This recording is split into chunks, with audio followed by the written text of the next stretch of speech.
Et bonjour à toutes, bonjour à tous. On se retrouve aujourd'hui dans un nouvel épisode de Newpreneur, accompagné aujourd'hui de Pascaline Berthaud. Pascaline, comment vas-tu? Ben, très bien. Merci Cyprien pour ton accueil.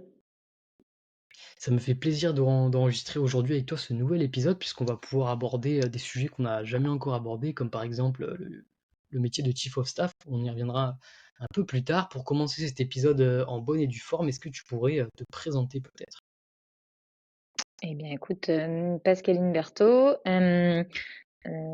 entrepreneur depuis un petit bout de temps. Aujourd'hui dans une boîte de service, avant dans une boîte de SaaS, avant dans une boîte de produits B2C. Donc voilà, j'espère vous en apprendre sur ces différents pans de l'entrepreneuriat. Yes, c'est succinct, c'est clair au moins. Donc pour commencer par le commencement, est-ce que tu voudrais qu'on parle un peu de tes études ou tu penses que c'est pas forcément, comment dire, très pertinent pour notre audience? Non, je pense que ça peut être pertinent. Alors, ça n'explique pas tout, mais ça donne une grille de lecture à la suite de cette intro succincte, on va dire. Sur les études, parcours presque assez classique, hein, école de commerce et puis avec une spécialisation en entrepreneuriat. Et donc après, de fait, lancement de boîte assez rapidement. Alors, si tu vois, ça dépend aussi à quelle étape on remonte. Pourquoi école de commerce? Au lycée, je pense que j'avais des centres d'intérêt qui étaient assez ouverts et diversifiés. Tu vois, ça peut, enfin, autant la géopolitique que l'économie, la finance, les maths, les langues. Et donc, de manière assez classique, bah, tu te retrouves, voilà, à faire une prépa école de commerce et puis à faire une école de commerce. Donc, voilà, un parcours, j'ai envie de dire, classique, mais avec une envie très tôt d'entreprendre, qui a été dès le début de mon entrée à HEC, marquée par une rencontre qui m'a éclairé sur le fait que je voulais de fait être entrepreneur. Pour en reparler après. Yes, donc c'était vraiment à ce moment-là quand tu as intégré HEC que tu as eu, un déclic, que tu voulais entreprendre et cetera? Alors, c'est pas forcément un déclic parce que j'ai toujours eu alors, justement, la question pourquoi entreprendre. Je sais pas si on va dire, il n'y a pas de réponse, il y a juste un parce que. Et c'est quelque chose, enfin, j'ai toujours ressenti, j'ai toujours su, j'ai toujours voulu. Même, tu vois, quand j'étais très jeune, sur des choses aussi bêtes, hein, mais en fait, cette espèce d'initiative, enfin, tu vois, mes grands-parents étaient commerçants, j'allais ramasser des pommes, on vendait des pommes. Enfin, en fait, le fait de vendre quelque chose pour gagner ta vie. Et donc ça, c'était très ancré. Et, et par contre, les études ont eu un déclic. C'est à la rentrée, donc je jouais au foot hein, à HEC et j'étais accompagnée, voilà, donc on allait à un tournoi de foot avec une amie du club de foot qui, elle, était en dernière année. Moi, j'étais en première année. Et je m'étais toujours posé la question de me dire, mais si tu fais HEC, à quoi ça sert de faire une spécialisation en entrepreneuriat? Tu pas besoin d'apprendre à être entrepreneur. Tu fais et tu verras. Donc je me disais, bah, si je fais HEC, clairement, je vais pas faire une spécialisation en entrepreneuriat. Et elle m'a clairement, elle était en dernière année en spécialisation entrepreneuriat, elle m'a clairement démontré le contraire. Je me suis dit, bah, en fait, si, c'est d'autant plus pertinent si tu es HEC de justement faire la spécialisation entrepreneuriat. Donc c'était plus quelque chose qui s'est, on va dire, dont j'ai été convaincue, d'autant plus en rentrée à l'école. D'accord. Est-ce que justement tu aurais Bah, tu vois, c'est marrant parce que le slogan, justement, sur mes études d'HEC, enfin, en tout cas, celui à mon époque, c'était apprendre à oser. Et je pense que c'est vraiment ça. L'entrepreneuriat, c'est tu oses et tu apprends. Et c'est comme ça que ça marche. Mais tu n'apprends pas l'entrepreneuriat. Tu apprends à oser et tu n'apprends pas à être entrepreneur, tu entreprends et tu apprends. C'est plutôt ça la définition que j'en donnerais. D'accord, très clair. Et donc, est-ce que tu penses, comment dire, qu'il y a une mauvaise manière ou qu'il y a des mauvaises manières de voir l'entrepreneuriat comme on peut voir aujourd'hui sur pas mal de réseaux, tu sais, comment dire, des vidéos virales où les gens se disent, voilà, je suis entrepreneur, je gagne X millions par mois, faites comme moi, suivez ma formation, génial. Tu penses qu'il y a d'autres dérives au métier en général? Bah, le métier, je sais pas. Après, ça dépend, hein, comme tu dis, en effet, la définition qu'on donne de l'entrepreneur.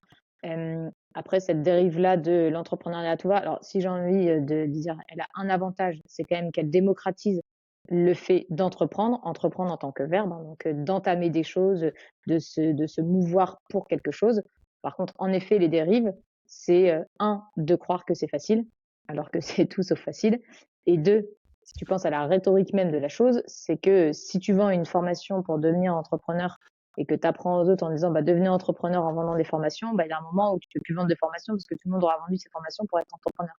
Donc il y a quand même un truc qui, dans la démarche, me pose un peu problème. Après, le fait d'avoir une grille de lecture des outils, oui, évidemment, c'est utile. Mais promettre que en le faisant, tu vas gagner X ou tu vas réussir, ça pour moi c'est un leurre parce qu'il y a tellement de facteurs autres que le seul fait de savoir faire que c'est clairement pas la seule clé d'entrée.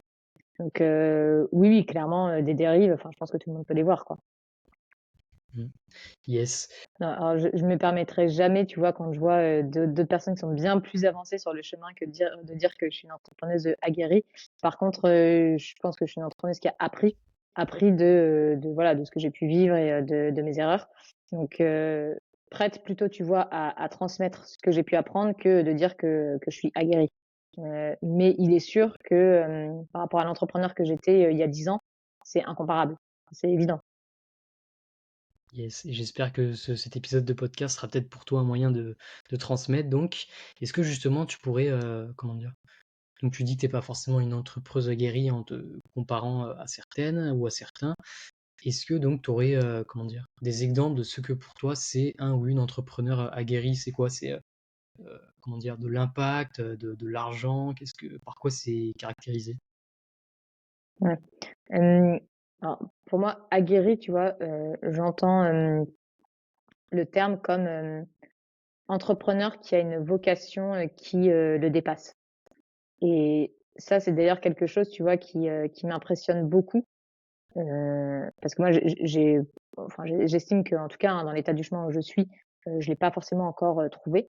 Donc tu vois, ces entrepreneurs qui, se lèvent le matin pour une cause qui dépasse qui dépasse ce qu'ils sont, tu vois? J'étais encore avec le PDG de Vercor il y a pas très longtemps. Vercor qui fait des gigafactories, voilà, qui a levé, 1 000 000 et tu vois, en fait, enfin, quand tu lui parles, il te dit: «Mais, en fait, si c'est pas moi qui le fais, qui va le faire pour, transformer, notre mode de fonctionnement dans ce monde?» Et en fait, c'est tellement chevillé au corps, c'est tellement ancré que ça, c'est vraiment quelque chose qui m'impressionne. Moi, ça, j'appelle ça vraiment enfin c'est l'état de l'art vraiment suprême de l'entrepreneuriat. Moi, j'estime qu'entre guillemets, j'en suis pas encore là. Après, c'est peut-être juste des typologies d'entrepreneuriat différentes et qu'une autre typologie d'entrepreneuriat, plus artisanale peut-être, me correspond mieux. En tout cas, moins dans le risque financier et peut-être quelque chose en effet, avec lequel je suis plus à l'aise. D'accord. Moi, tu vois, j'aurais dit plutôt, pour faire une comparaison, j'aurais plutôt dit quelqu'un d'aguerri dans un domaine, c'était quelqu'un qui était, comment dire? Qui savait, qui connaissait, qui avait plus d'expérience que nous-mêmes. Donc pour moi, tu es une entrepreneuse, aguerrie aujourd'hui. Est-ce que, ou plutôt, donc on va commencer cet épisode pour de bon, cette fois-ci. J'aimerais bien qu'on le fasse dans l'ordre chronologique puisqu'il y a plusieurs points que j'aurais aimé qu'on aborde. Pour commencer ton expérience chez Auchan où tu étais en quelque sorte une intrapreneur, en fait, tu faisais de l'innovation dans le groupe. Est-ce que tu pourrais expliquer un peu plus en détail ce que tu faisais là-bas? Ouais.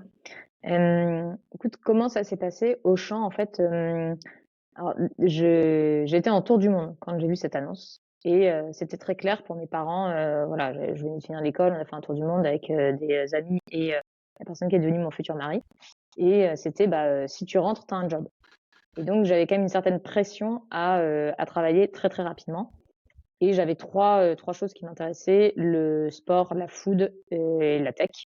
Donc j'allais forcément aller dans un de ces domaines et j'ai vu l'offre et c'était, vraiment en mode, entrepreneuriat: «Venez, on va créer, de nouveaux concepts, business développement et cetera». Je rencontre la personne en charge de ce sujet et en fait, il était tout seul. Il était tout seul, tu vois? Il y avait pas d'entité, il y avait rien, quoi. Il me dit: «Bah, en fait, voilà, on m'a donné les clés, entre guillemets, «les clés du magasin, on peut créer le magasin, tel concept de magasin. Il y a tout à faire». Alors là, génial, tu vois? Pour moi qui adorais la nouveauté, l'entrepreneuriat plus la food, feuille blanche, tu pars de zéro et donc rencontre qui se passe super bien et là après, pour vraiment avoir le poste, je leur ai dit, je pense, un compte rendu de 10 pages en lui mettant toutes les idées de business, model qu'il y avait pour toutes les idées d'aménagement, ce que j'avais pu voir à l'étranger, donc ça se fait comme ça et on commence, à 2 dans, enfin, Auchan de la Défense, dans le sous-sol de Auchan de la Défense. Et ensuite, voilà, on a créé un premier concept de magasin avec du coup près de 50 collaborateurs et une grosse erreur entrepreneuriale qui était celle qu'en fait on a utilisé un foncier disponible de l'enseigne. Donc un foncier disponible, tu vois, c'est un terrain que la boîte a, mais qui correspondait pas du tout à la zone de chalandise dans laquelle on aurait dû s'installer pour un tel concept. En somme, on était un concept assez haut de gamme, sans aspartame, sans huile de palme, sans matière grasse hydrogénée, et on s'est installé dans une zone où la population gagnait en moyenne 20% de moins que la médiane française. Donc, c'est vraiment des gens qui n'avaient pas les moyens d'acheter. Et donc, très clairement, tu vois, le concept n'a pas pu tenir au bout de 3 ans le premier magasin à faire.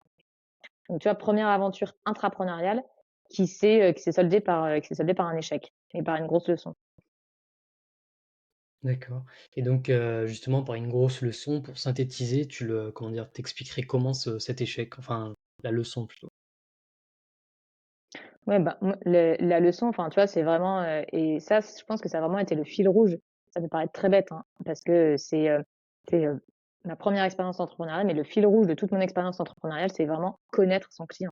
Enfin, connaître à qui tu vends et est-ce que là où tu vends, c'est le bon endroit.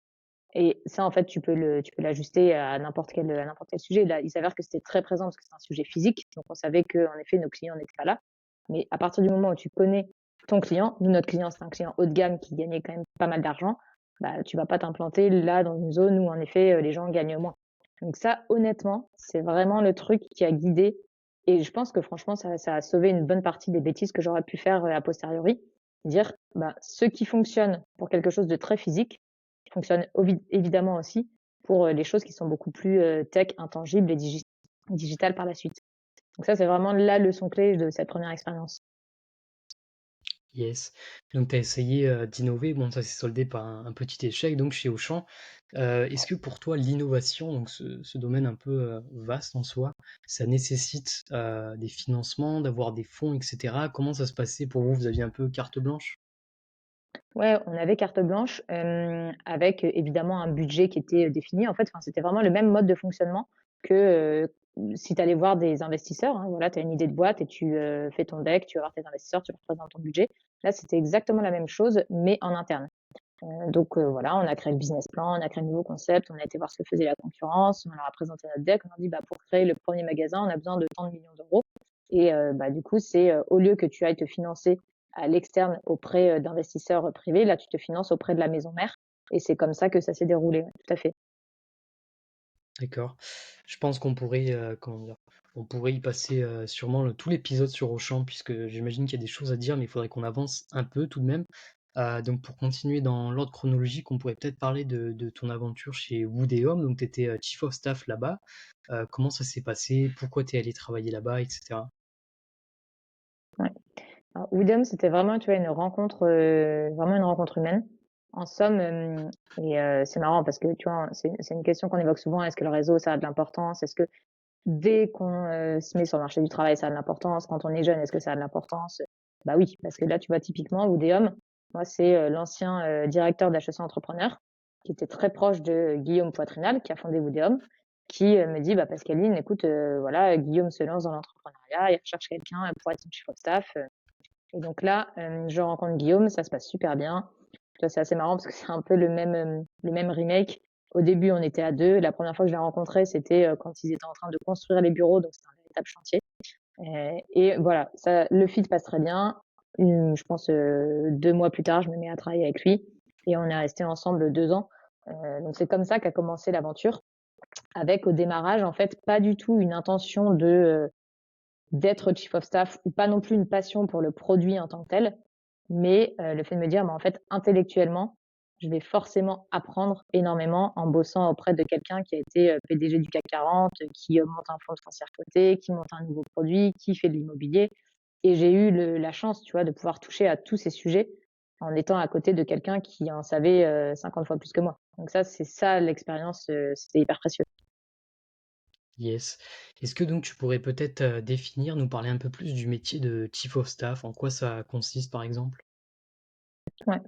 Le chief of staff, en somme, tu vois, si je dois résumer, hein, de manière un peu visuelle, même si c'est pas forcément le bon médium là, mais en tout cas, vous allez vous faire des images.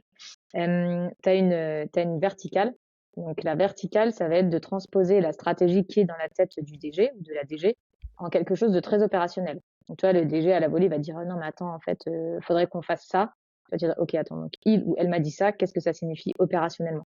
Ensuite, tu vas avoir une verticale qui est, le fait, une horizontale, pardon, le fait de transposer entre les différentes BU, justement ce plan stratégique ou ce qui a été dit. Donc je te prends un exemple.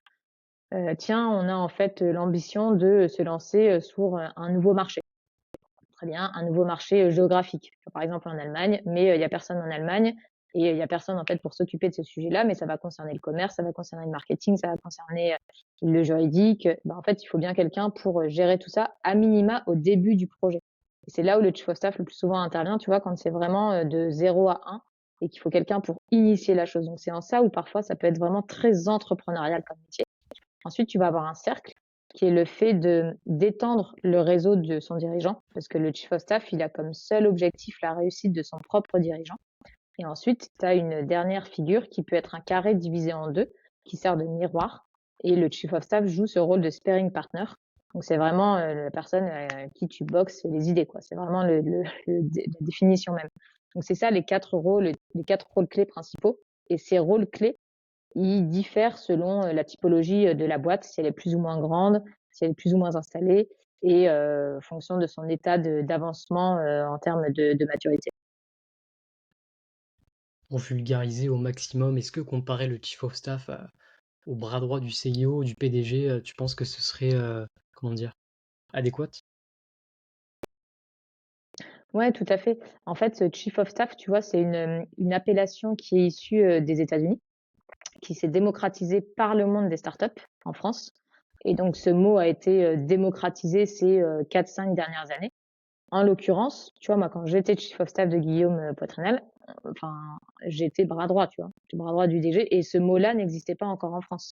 Donc, c'est tout à fait la même acception française de dire bras droit que de dire chief of staff. C'est exactement ça. Ouais.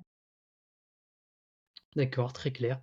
Et donc justement, Guillaume, comme tu l'as dit, ancien PDG du CAC 40, etc., a monté un fonds coté en bourse. Est-ce que ce serait ton un mentor? Ouais, alors j'apporte juste une petite rectification pour tes auditeurs parce que ça peut être important s'ils connaissent pas comment ça fonctionne. Yes. C'est pas un fonds coté en bourse, c'est un fonds de foncières cotées. Donc en fait, des foncières, c'est des boîtes, tu vois, qui vont avoir du foncier disponible, voilà, qui font du projet sur ces fonciers-là. Et parfois, elles peuvent être cotées en bourse. Et en fait, du coup, c'est un fonds qui a pour vocation d'investir dans ces foncières cotées à une certaine étape de leur vie, en espérant qu'à posteriori, elles grossissent et que du coup, elles rapportent aux investisseurs. C'est pas le fonds qui en tant que tel est coté, ce sont les produits du fonds qui le sont. Juste, voilà, petite aparté. Mais au-delà, tu vois, alors, le rôle de mentor, oui. La spécificité, tu vois, de l'aventure avec Guillaume Poitrinal, c'était qu'il avait un family office, donc avec son épouse, qui est une entrepreneure qui mérite vraiment d'être connue, qui s'appelle Sophie Desmazières, qui a monté énormément d'entreprises très, très successful. Et donc, c'était plus, tu vois, une aventure presque familiale. Et aujourd'hui, on se suit encore beaucoup. Et Sophie, en l'occurrence, est à notre conseil de bienveillance au sein de Pas comme d'hab. Donc oui, oui, j'ai gardé des liens très proches et au-delà du fait d'avoir gardé des liens très proches, c'est surtout, 2 entrepreneurs qui m'animent et qui m'inspirent, parce que pas des entrepreneurs dans les idées, tu vois? Mais des entrepreneurs hyper opérationnels qui exécutent les idées qu'ils ont. Et ça, je trouve que c'est de plus en plus, rare et c'est pour ça que j'y accorde énormément de valeur. Tu penses que l'exécution en ce moment, c'est de plus en plus, comment dire, compliqué dans l'écosystème? Alors pas compliqué parce que ça a toujours été compliqué, l'exécution, mais par contre, tu vois, en fait, avant, on n'avait pas tout ce glamour autour de l'entrepreneuriat et aujourd'hui, le fait d'avoir mis, donc c'était courant que si tu entreprenais, ça allait être dur et c'était logique, tu vois? Déjà aussi parce que tu avais beaucoup moins d'argent, tu avais beaucoup moins de fonds disponibles pour investir, alors qu'après tu as eu cet argent quand même assez ouvert où, du coup, on croyait que c'était simple de lever des fonds, de gérer une boîte, d'exécuter.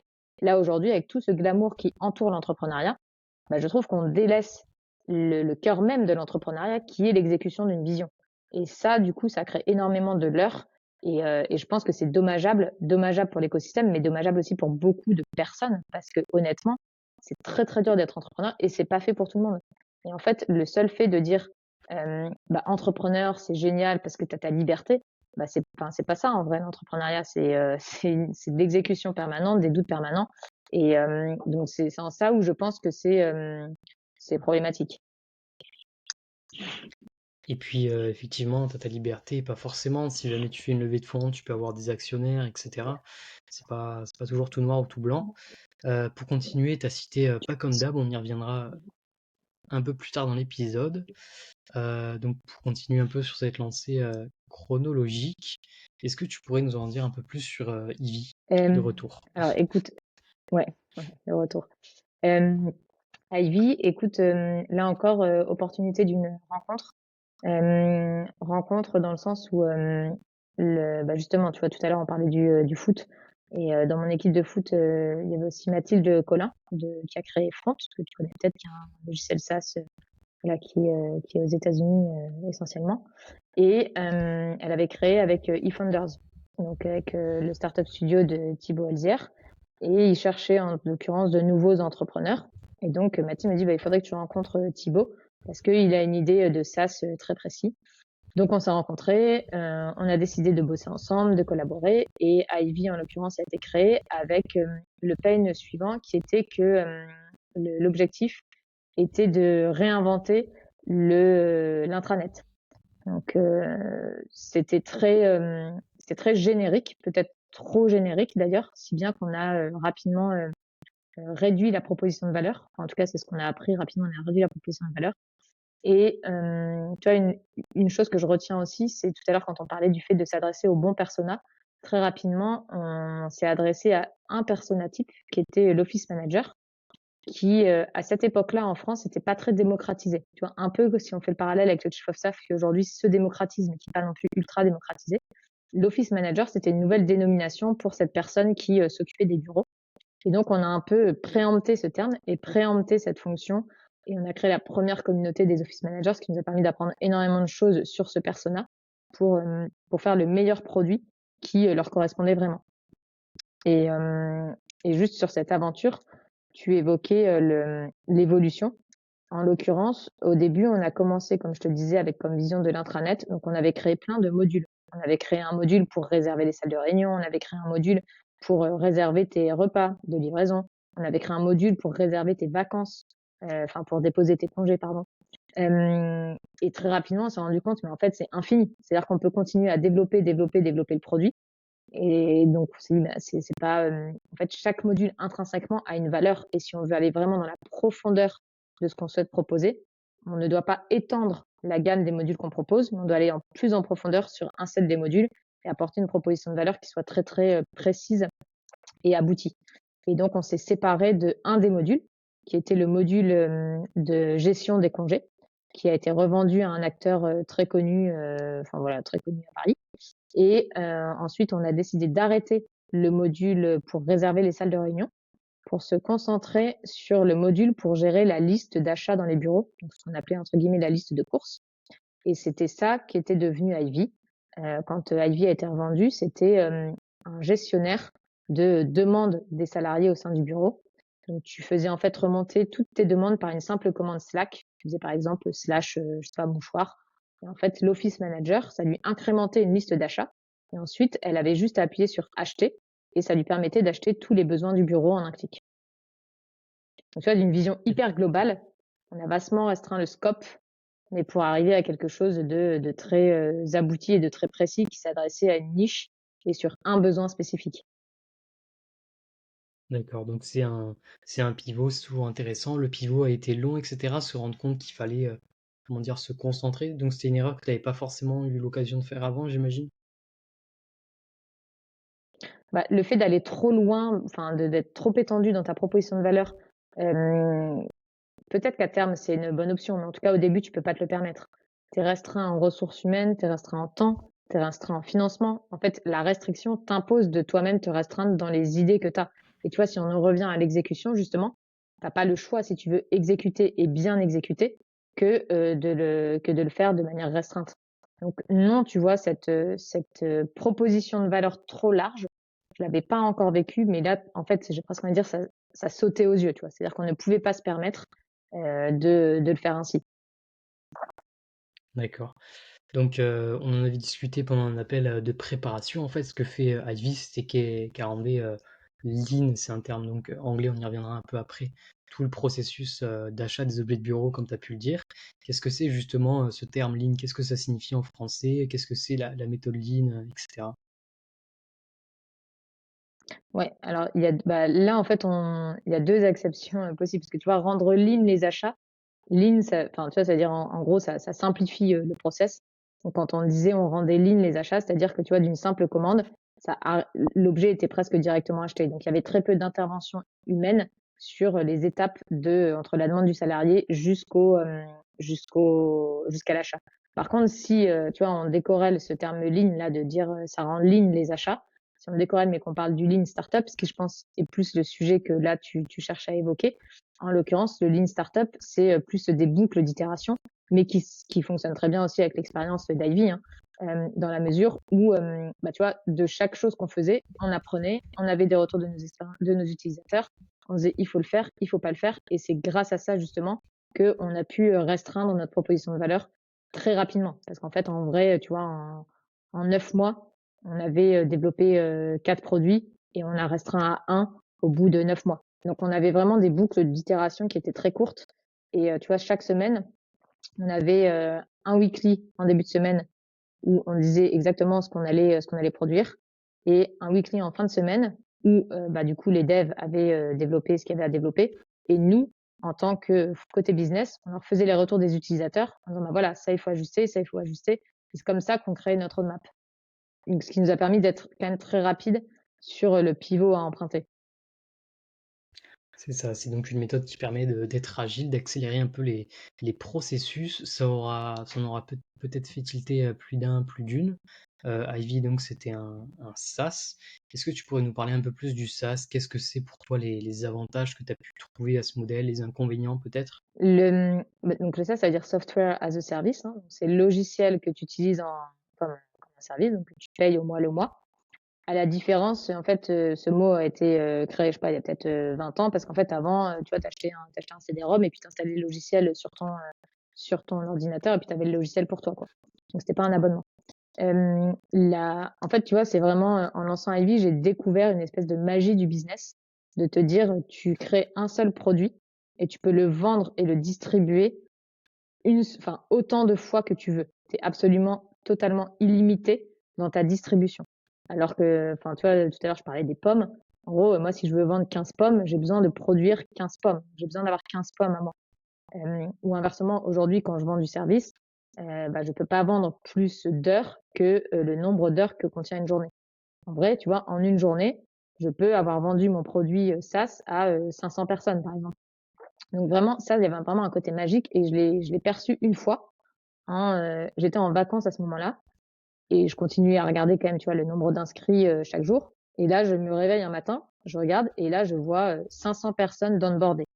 Je dis, qu'est-ce que c'est quand même fou. Et je vois les adresses, c'était slack.com, slack.com, slack.com. Donc en fait, tu avais tout le bureau de San Francisco de Slack qui avait onboardé la nuit sur Ivy. Donc là, tu gagnes 500 sites en une nuit et tu fais, ah ouais, en fait, c'est vraiment magique comme système, quoi. Et donc ça, c'était hyper précieux.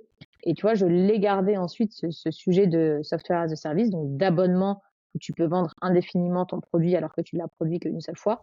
J'ai essayé et j'essaye encore aujourd'hui, autant que faire se peut dans l'aventure, pas comme d'hab, de réitérer ce sujet avec le service. Mais c'est évidemment moins évident, parce que quand tu vends du service, ce qu'on attend de toi, c'est du très haut de gamme, de l'artisanat et le fait de chouchouter chaque client. Mais pour moi, enfin voilà, le business model du SaaS, c'est la prise de conscience que que tu peux vendre indéfiniment quelque chose que tu as produit une fois. Et comment ensuite tu peux essayer de répliquer ça dans d'autres business. Et ça te permet donc de faire un ARR, un MRR, Monthly Recurring Revenue, qui peut donc, comment dire, convaincre des actionnaires ou quoi de rentrer dans la boîte. Justement, comme tu as pu le dire, Ivy a été cédée, elle a été vendue. Si je me trompe pas, t'étais pas pas opérationnel, tu étais déjà parti de la boîte au moment de la revente, non? Ouais, tout à fait, exactement, ouais. Donc Ivy est rentrée, à YC, je pense, 1 an, et demi après qu'on ait monté la boîte et 6 mois et demi, enfin 6 ou 9 mois après avoir fait YC, elle a été revendue aux US, à, Managed by Q, qui était une boîte qui, gérait en fait, bah, vraiment du nettoyage de bureaux physiques et ensuite cette boîte a été rachetée par, WeWork, en effet, ouais. Et tu as raison de préciser ARR, MRR parce qu'en fait ce sont, des enfin dans le langage, hein, Monthly Recurring Revenue ou Annual Recurring Revenue, c'est, des, indicateurs qui sont regardés par les investisseurs pour, valoriser l'entreprise, en fait.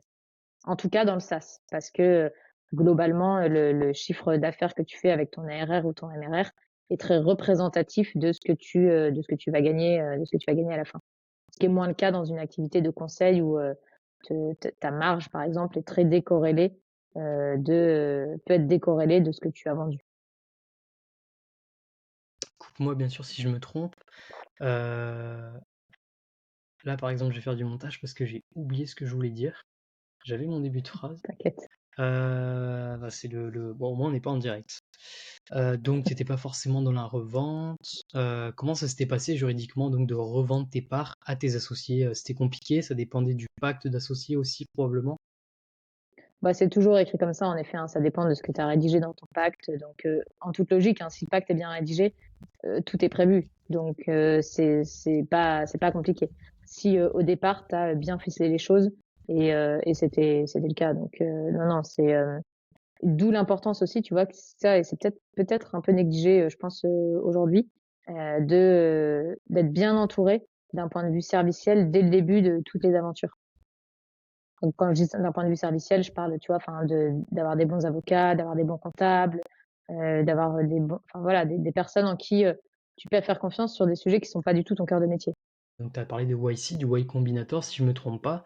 Aux États-Unis, vous étiez allé en Ouais. physique, ça pouvait se faire en distanciel et cetera peut-être?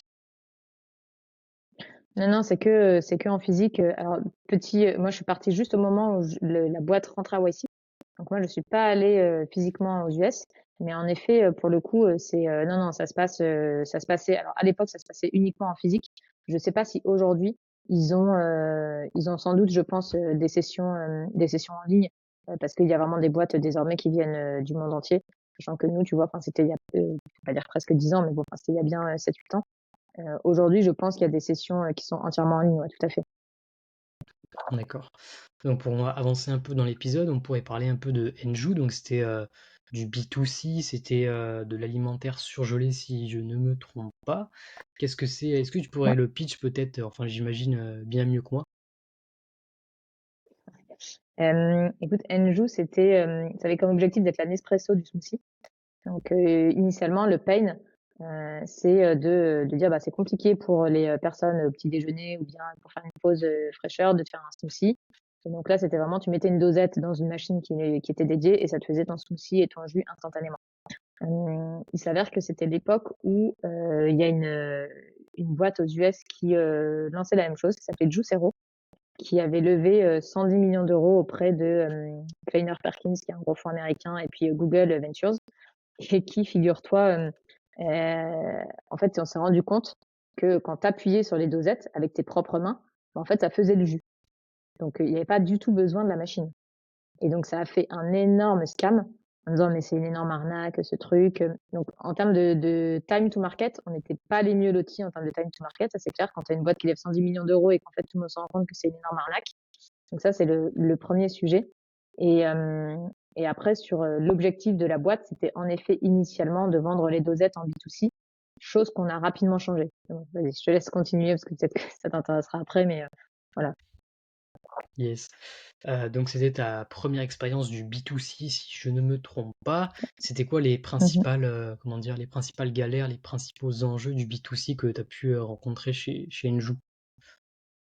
Alors, première boîte B2C en tant qu'entrepreneur, oui. Après, tu vois, en étant chez Auchan, là, vraiment, C'est c'est vrai. du B2C pur, hein. Tu vois, c'était du retail, tu es au contact du client tous les jours, tu es en magasin, tu es sur le carreau. Donc, voilà, tu as une nécessité de comprendre ce que veut le client.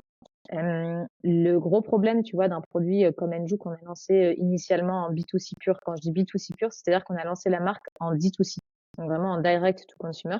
C'est-à-dire qu'on ne passait même pas par des retailers. Tu vois, l'idée, c'était vraiment de vendre directement aux consommateurs en ligne, comme les DNVB vendent en ligne. C'était d'ailleurs le début, tu vois, où les DNVB de food commençaient un peu à émerger. Et très rapidement, ce dont on s'est rendu compte, c'est un sujet de volume. C'est-à-dire qu'en fait, pour vendre, tu vends à une personne, en vrai, la personne, elle va pas t'acheter 500 dosettes ou 500 smoothies. Donc, très clairement, gros pain au sujet des volumes. Donc, on s'est dit, en fait, on ne peut pas se passer des retailers, très clairement. Donc, ensuite, on a été voir des retailers. Quand je dis retailers, ça va être, tu vois, des Monoprix, des Auchan, des Carrefour, etc. Deuxième pain, c'est en fait les surgelés, le rayon surgelé, ça représente vraiment une toute petite portion du supermarché.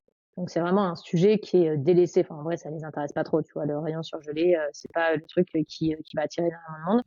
Donc deuxième pain, tu vois. Donc le D2C direct compliqué parce que volume très faible et ça te coûte cher de livrer des volumes faibles, lourds. Deuxième chose, retail sont pas très intéressés parce que le rayon est tout petit. Donc, troisième chose, on se dit, dans ce cas-là, on va faire du B2B2C en passant par des restaurateurs. Donc, on s'est dit, très bien, tu vois, on va démocratiser cet usage au sein des restaurants. Sauf que chose, tu vois, qu'on ne savait pas, c'est qu'au sein des restaurants, la marge principale, elle est faite sur les boissons. Moi, enfin, ça, tu vois, je l'ignorais parce que je n'étais pas du tout ces domaines-là, etc. Mais en moyenne, c'est entre 80 et 85% de marge sur une boisson. Donc, je te laisse imaginer, tu fais un fois 2, quoi. Nous, on proposait des fruits bio, voilà, avec des pochons fabriqués en France par un producteur français. Donc, si tu veux faire du fois 2, la personne, elle peut évidemment, le restaurateur, il peut pas vendre un smoothie à 10 euros, hein. Donc, notre prix de revient correspondait pas du tout. Sachant que livrer 1 kilo de fruits, ça nous coûtait 1,5 kg de fruits. Donc, on avait un problème sur le prix de revient même du produit et sur la livraison, donc sur toute la chaîne de valeur. Donc, très rapidement, tu vois, on s'est rendu compte que le business model, il était clairement pas viable, ce qui permettait pas de faire tenir la boîte dans la longueur, quoi. Mais ce qui est très bien parce qu'en fait, on s'en est rendu compte avant que les meubles soient cassés. Parce qu'en fait, tu vois, c'était un problème intrinsèque au business model, au-delà d'un simple problème de volumétrie. On aurait juste pu se dire, en fait, si on dépasse X ventes, ça va aller beaucoup mieux. Non, c'est juste que d'un point de vue du modèle, ça tenait pas. Pour avancer un peu plus, donc tu vends des services, donc tu as fait une boîte de services où tu étais sparring partner directement des dirigeants. Est-ce qu'il y a des choses intéressantes à dire là-dessus ou c'était un peu une aventure d'ailleurs qui n'est pas terminée, non? Ouais, alors en fait, c'est ce qu'on fait aujourd'hui avec Thomas, mon associé, c'est la continuité du métier que j'ai fait pendant quelques années après Enjou, qui était justement d'accompagner des dirigeants dans leurs problématiques opérationnelles ou stratégiques en format chief of staff, donc en étant vraiment leur bras droit. Et aujourd'hui, on a structuré ça sous forme d'une entreprise en tant que telle de service, en verticalisant, donc une verticale où on fait du conseil au format chief of staff, une verticale où on fait du placement de chief of staff, une verticale où on fait du recrutement de chief of staff et une verticale où on fait de la formation de chief of staff. Donc, l'activité que j'ai faite à mon compte momentanément n'est que, voilà, c'est le prémisse, si j'ai envie de dire, de ce qu'on fait aujourd'hui au format entreprise et associé. D'accord, donc que vous faites aujourd'hui chez Pas comme d'hab, c'est ça? Exactement, tout à fait. Yes. Le nom d'ailleurs, il est assez intriguant, c'est toi qui l'avais trouvé, c'était Thomas peut-être? C'était Thomas, exactement. Alors c'était le fruit d'une longue réflexion. Et écoute, Thomas a trouvé ce nom qui correspondait tout à fait à notre entité, mais bon, aujourd'hui, voilà, il avait quelques débats on a eu quelques débats sur la pérennité de ce nom en termes de crédibilité au sein de l'écosystème, tu vois, parce que au début, il est très marrant, on le retient, mais après, est-ce que ça te décrédibilise pas? Nous, on est convaincus de sa pertinence. En fait, initialement, on l'a trouvé parce que on intervient, le chief of staff, hein, la plupart du temps, intervient dans des moments qui sont inhabituels, donc des moments pas comme d'hab. Ça peut être soit le plus souvent dans des moments un peu de secousse de l'entreprise, où le dirigeant a besoin d'un bras droit pour l'aider voilà, dans un moment un peu plus compliqué, ou ça peut être justement un moment inhabituel de forte croissance, où le dirigeant a besoin d'être renforcé sur des nouveaux projets qu'il veut lancer ou des nouvelles BU. Donc c'était, en tout cas, en termes voilà, de sujet entre la proposition de valeur et le naming, ça correspond tout à fait. Donc, et puis au moins on le retient. Mmh. Yes. Donc c'est une boîte de service et du P2P, peer to peer, vous placez des gens, en partie, donc c'est une des verticales comme tu l'as dit, dans des entreprises. Est-ce qu'il y a des, comment dire, des galères notables à ce business model ou pour l'instant vous en avez pas tellement rencontré? Alors, sur le placement, en l'occurrence, c'est marrant parce que tu vois, justement, tu évoques le business model. C'est 4 business models très différents qu'on a. On a un business model de conseil où là, en fait, tu vends, bah, du temps, hein, très clairement, et tu vends une valeur à la sortie, mais tu vas pricer en fonction du nombre de jours que tu passes à produire ta mission. Une verticale de recrutement avec un business model qui est assez classique, où tu prends un pourcentage du salaire de la personne qui va être placée. Une verticale de placement, où le placement, là, en fait, tu vas vendre un nombre de jours de la personne, qui est un freelance, hein, et toi, tu fais toute la relation commerciale, tu fais tout l'aspect contractuel, tout le suivi qualité. Et là, du coup, tu prends un pourcentage sur le TJM, donc le taux journalier moyen du candidat qui est placé. Et après, de la formation, où là, tu payes une formation. L'inconvénient qu'on peut voir majeur, c'est le fait qu'en fait, tu as des modalités de vente qui sont différentes pour chaque sujet. Pardon. En somme, tu vois, le conseil, le dirigeant, il va vraiment attendre de toi, d'un point de vue commercial, que tu comprennes la stratégie de sa boîte, que tu comprennes ses enjeux clés, que tu comprennes ses problématiques globales, que tu comprennes l'organisation de la boîte. C'est moins vrai dans tout ce qui est placement et recrutement. Recrutement, on va te demander vraiment de trouver le bon candidat le plus vite. Et j'ai presque envie de dire, tu vois, le dirigeant, le fait que tu comprennes les enjeux stratégiques de sa boîte, si toi, ton objectif, c'est de recruter quelqu'un pour lui, c'est pas l'enjeu clé. L'enjeu clé, c'est vraiment de trouver la bonne personne. Et le placement, l'enjeu, il est différent. Ça va pas forcément être de trouver exactement la bonne personne, mais ça va être de trouver la personne disponible le plus rapidement possible, qui colle, on va dire, à 80% à la job description qui en est faite. Donc l'inconvénient, tu vois, d'avoir 4 verticales qui sont assez différenciées, c'est que tu as des modalités de vente et des cycles commerciaux qui sont différents selon ces 4 verticales. Pour moi, c'est plutôt ça, tu vois, entre guillemets, l'inconvénient majeur. Pour parler un peu plus du début de cette aventure, donc chez Pas Comme D'hab, est-ce que vous avez connu déjà des pivots, des galères notables, un flou au départ? Ça a été compliqué de se lancer sur cette aventure peut-être? Alors, pour moi, c'était, enfin, je dis moi, mais nous, je pense, ça a été facile à 2 égards. Le premier, c'est que, Thomas et moi, on avait déjà collaboré ensemble. Thomas, c'était un de mes clients quand, justement, j'avais eu cette, aventure de Chief of Staff as a Service, et on s'était très, très bien entendus. Et moi, tu vois, quand on avait collaboré ensemble, j'avais dit à mon entourage proche, j'aimerais vraiment monter une boîte un jour avec lui. Donc ça, déjà, c'était, tu vois, un pilier assez fort, qu'on continue d'ailleurs à travailler. Donc ça, première certitude. Deuxième certitude, Thomas, lui, il était passé par aussi une aventure entrepreneuriale.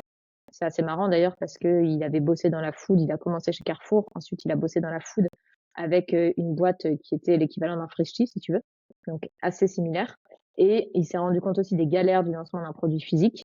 Donc la deuxième conviction qu'on avait, c'était qu'on voulait vendre du service. Donc, tu vois, déjà, le fait d'avoir cette acquaintance plus le fait d'être d'accord sur le fait de vendre du service, bah, ça t'oriente quand même sur le fait de, t'as pas non plus 10 000 manières de procéder. Et lui avait aussi été chief of staff. Donc, en fait, tu vois, cette conjonction a fait que c'était un peu une évidence qu'on se lance sur ce sujet-là. Donc, ça a été assez clair. Et après, le fait de structurer la boîte en 4 verticales, ça s'est fait assez naturellement dans la mesure où au début, on a commencé à vendre des missions de conseil de manière classique, tu vois, on vendait notre temps pour des dirigeants qu'on aidait d'un point de vue opérationnel. Et très rapidement, en fait, quand tu es l'oreille du dirigeant et que tu as l'oreille du dirigeant, ce qui est quand même le cas si, en tant que chief of staff, tu essaies quand même de bien faire ton boulot, et ben très rapidement, le DG, il va te dire, tiens, mais en fait, est-ce que tu pourrais me trouver telle personne? Tiens, en fait, est-ce que tu pourrais m'aider sur tel sujet? Tiens, en fait, j'aurais besoin en urgence d'une personne sur ce sujet-là. Est-ce que tu me l'as trouvé pendant 3 jours? Et donc, bah, très rapidement, ça a été assez logique que on monte une branche recrutement, une branche placement et une branche formation. Donc, tu vois, encore une fois, là, c'est plus. Tout à l'heure, on disait que entreprendre, c'est bah, faire et t'apprends. Et là, c'est vraiment ça, tu vois. En fait, on a fait, on a exécuté, on a passé vraiment, j'ai envie de dire, presque 8 mois dans la mine. On a exécuté pour le compte de quelques clients en étant à leur côté en permanence et sans voir le jour. Bah, et après, du coup, ça porte ses fruits sur ce que tu apprends auprès de tes clients. Et enfin, il n'y a pas meilleure leçon que ça. Et d'ailleurs, si je me trompe pas, c'est encore une entreprise de plus où tu as décidé de ne pas faire de levée de fonds, ou vous avez décidé de ne pas faire de levée de fonds.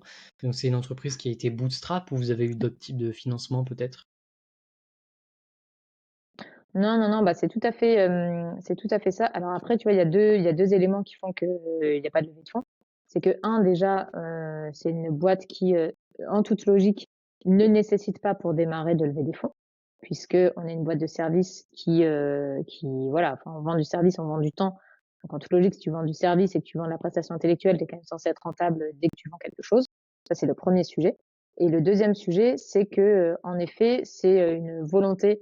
On préfère avoir une croissance, sans doute, plus limitée ou en tout cas, moins rapide, on va dire ça comme ça, et ne pas lever de fonds que lever des fonds. Parce que aussi, on a un modèle de développement qu'on souhaite très entrepreneurial et plutôt faire venir d'autres entrepreneurs autour de nous, à qui on préférera céder des parts, mais qui se joignent dans l'aventure d'un point de vue opérationnel.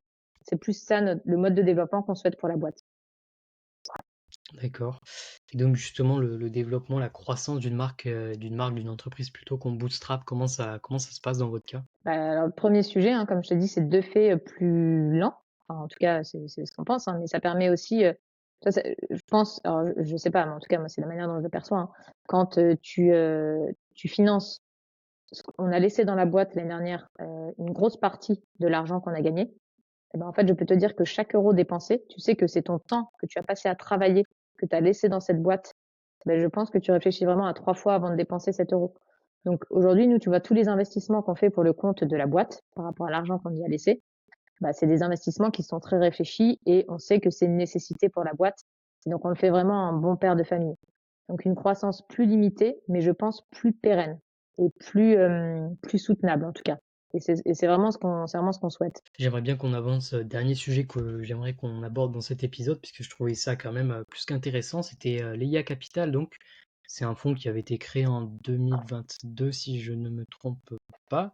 Donc c'était un fonds, c'est bien Mmh. sûr je me coupe, hein, si je me trompe, 30 business angels, toutes des femmes, donc vous êtes 30 femmes et vous investissez justement, dans des entreprises créées par des femmes. C'est des tickets, aux alentours des 50 000 euros, quelque chose comme ça. Comment ça se passe? Est-ce que c'est quelque chose, c'est une initiative qui prend du Ouais. temps, chronophage, etc. Et ben, tu as tout à fait raison. Donc, c'est un groupe de femmes. Donc, voilà, on est convaincus que l'entrepreneuriat féminin doit être soutenu en France. Donc, on a cette vocation, voilà, qui nous tient beaucoup à cœur. On a structuré, et ça, c'est important, je pense, au format fonds, c'est-à-dire que si, par exemple, lors d'un comité d'investissement, il y a un dossier qui est présenté et que il y a, par exemple, 20 personnes qui souhaitent y aller, mais il y a 5 business angels qui disent: «Ben non, en fait, nous, on veut pas y aller». Bah, en l'occurrence, on y va quand même. Donc, tu vois, on fait vraiment marcher donc ces fonctions, voilà, c'est la majorité qui l'emporte. Alors que si c'était juste un groupe de business angels qui s'associaient, où il y avait des dossiers qui arrivaient, chacune pouvait choisir, c'est pas du tout la même implication. Donc là, on fait vraiment jouer l'intelligence collective au service de l'investissement. Et c'est ça qui, je pense, fait vraiment toute la différence dans ce collectif qu'on est. Et en termes d'investissement temps, bah, écoute, oui, on est chacune réparties au sein d'équipes avec des tâches bien définies. Donc, voilà, tu as une équipe qui s'occupe du deal flow, tu as une équipe qui s'occupe, de l'événementiel, tu as une équipe qui s'occupe, des, investissements avec des relations avec les autres investisseurs. Donc voilà, on a chacune notre liste de choses à faire et on se retrouve une fois par mois pour un comité d'investissement où là, en fait, on voit, 3 projets physiques. Donc, c'est-à-dire que c'est voilà, des fondatrices qui viennent pitcher leur projet et très rapidement, voilà, sous une semaine, elles ont une réponse si, oui ou non, Leia Capital, au nom de Leia Capital, souhaite aller ou pas sur, l'investissement. D'accord, très clair. Donc c'est un fonds, tout le monde l'aura compris, spécial, femmes pour investir donc, dans des entreprises créées par des femmes. À ma connaissance, il n'y a pas de fonds spécial homme entre guillemets. Donc c'est un signe selon toi que les femmes sont, sous-représentées dans l'écosystème, aujourd'hui? Ah bah, c'est pas un signe, hein, c'est une évidence. Pour le coup, tous les chiffres parlent d'eux-mêmes. Donc, c'est en ça, tu vois, on pense que c'est vraiment une nécessité. Et pourquoi, en fait, il y a pas de fonds spécialisés dans les hommes? Parce que, il y en a pas besoin, tout simplement. Puisque aujourd'hui, la majorité des fonds d'investissement, et des fondateurs qui sont, dans lesquels, on investit, bah, ce sont en effet, des mâles blancs, qui ne sont pas issus des minorités et qui ne sont, par définition pas des femmes. Donc, il y a quand même un sujet à régler, et nous, on essaie d'apporter, notre pierre à l'édifice, sur cette problématique qu'on estime une vraie problématique de société pour le coup. Yes. Bah, j'ai eu un invité très intéressant, Adrien Chaltiel, qui œuvrait pas mal dans ce sens-là. Je sais plus quel numéro d'épisode c'est, mais si jamais ça vous intéresse, je vous invite à aller l'écouter. Donc, est-ce que tu aurais peut-être du coup un message pour les auditrices qui nous écoutent par rapport à ça? Bah, de surtout, enfin, voilà, ça peut paraître très bête, mais de pas se limiter dans l'ambition qu'on peut avoir. Ça peut paraître plus dur parfois, mais j'ai aussi envie de dire, hein, et je pense que c'est vraiment vrai, c'est aussi parfois plus simple. Et je pense qu'il faut aussi le rappeler. Euh, c'est, enfin, faut aussi savoir utiliser à bon escient le fait de parfois jongler dans des univers assez masculins. Bah, écoute, si tu sais y trouver ta place et que tu sais jouer avec les codes, je pense que parfois ça peut aussi être vraiment un avantage. D'accord. Et donc dans ton cas personnel, t'as jamais eu de, comment dire, de frein à te lancer, de réelles embûches avec cette sous-représentation des femmes dans l'écosystème? Moi, à titre personnel, je l'ai jamais vécu. Ça, c'est important aussi de le dire, tu vois, parce je sais qu'il y a énormément voilà, de business angels dont c'est le cas qui l'ont vécu. Le fait de ne pas l'avoir vécu personnellement, de fait, je suis peut-être moins impactée dans mon discours, mais cependant, le fait de voir les choses sont tout aussi offensantes, j'ai envie de dire. Et donc, à titre personnel, non. Autour de moi, oui, je l'ai vu. Et il y a des projets, tu vois, qui sont pas financés parce que ça touche aussi des problématiques réellement féminines qui n'intéressent pas les investisseurs classiques, qui sont la plupart du temps, bah voilà, enfin, des fonds qui sont gérés par les hommes, faut le dire. Hein. Donc voilà, c'est un sujet prégnant. Très clair. Pour finir cet épisode, donc, j'avais cru comprendre que tu étais assez actif sur LinkedIn. Si les gens veulent te suivre, ce serait plutôt sur ce réseau, donc. Exactement, le plus simple, Pascaline Berthaud sur LinkedIn, et puis poursuivre toutes les aventures de Pas comme d'hab, de ce que c'est qu'être un chief of staff, de ce que c'est qu'être accompagné en tant que dirigeant, en tant que chief of staff, de ce qu'est l'IA Capital, des projets dans lesquels on investit, et puis tout le reste, si je peux aider des jeunes entrepreneurs, entrepreneuses à naviguer dans les méandres du début de l'entrepreneuriat, ce sera aussi avec grand plaisir. Et est-ce que pour finir cet épisode pour de bon cette fois, est-ce que tu aurais peut-être un livre à conseiller aux gens qui nous écoutent? Oui, bah, tu vois, c'est marrant parce que tout à l'heure, je t'ai parlé en visuel. Je t'ai dit, ah bah, on peut faire une verticale, une horizontale, etc. Et il y a une petite collection de livres qui s'appelle 101 Things I Learned. Et ça peut être, tu vois, at Business School, in Design School, Product Design School. Et cette petite collection, enfin, moi, c'est vraiment, alors c'est plutôt très détente, hein, mais visuellement, tu as un visuel à droite, une explication à gauche, et c'est très didactique. Et c'est vraiment un petit plaisir. Intéressant, yes. Eh ben écoute Pascaline, merci beaucoup pour cet épisode qui va durer une petite heure au final. J'espère que ça t'aura plu d'enregistrer à mes côtés, en tout cas moi à tes côtés, cet épisode, ce nouvel épisode de Newpreneur. Bah, merci beaucoup, Cyprien. J'espère que ça aidera ta communauté surtout à se lancer, à apprendre à oser. Yes, je le pense. Merci beaucoup Pascaline, bonne journée alors, au revoir. Bonne journée à toi. Au revoir.